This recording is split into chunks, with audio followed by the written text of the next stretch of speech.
আসসালামু আলাইকুম সবাইকে। শ্রাবণীজ ভিলেজ ফুড থেকে সকলকে স্বাগতম। এই শীতে মজার মজার অনেক সবজি পাওয়া যায়, তাই তো আজকে বানিয়ে ফেললাম মজাদার সবজি পোলাও। তাহলে শুরু করা যাক আজকের রেসিপিটি।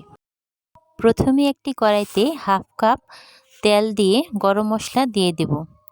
গরম মশলা একটা সুন্দর স্মেল আসলে এখানে হাফ কাপ পেঁয়াজ কুচি দিয়ে ভালোভাবে নেড়ে নেব। কতক্ষণ নেড়ে নেওয়ার পর পেঁয়াজগুলোকে নরম করার জন্য এখানে স্বাদমতো লবণ দিয়ে দেব। লবণ দিয়ে সবটা ভালোভাবে আবারও কিছুক্ষণ নেড়ে নেব।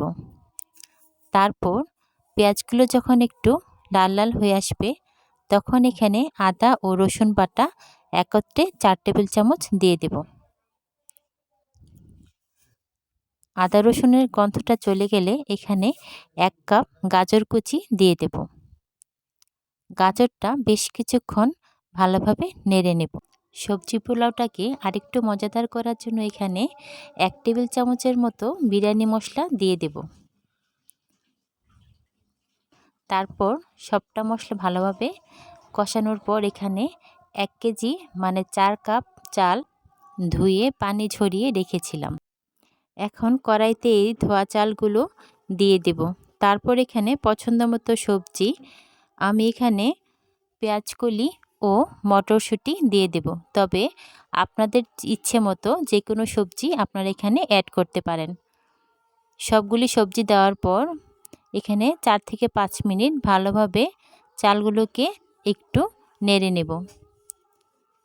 নাড়তে নাড়তে যখন চালগুলো একটু ঝরঝরা হয়ে যাবে তখন এই পর্যায়ে এসে চালের ডাবল পরিমাণ পানি দিয়ে দেব।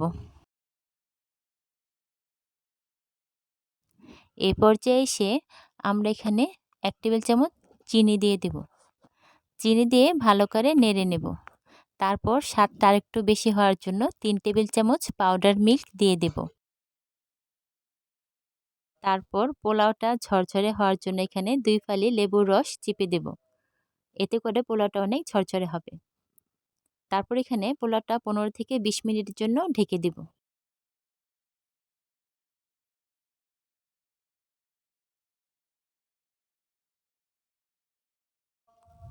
ফিরে এলাম 15 মিনিট পর।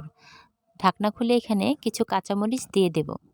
তারপর এখানে পোলাওটা কিছুক্ষণ নেড়ে আরও 10 মিনিট দমে রেখে দেব।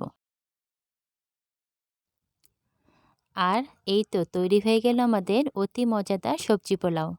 দেখতে যেমন সুন্দর হয়েছে, খেতেও মাশাআল্লাহ অনেক মজা হয়েছিল।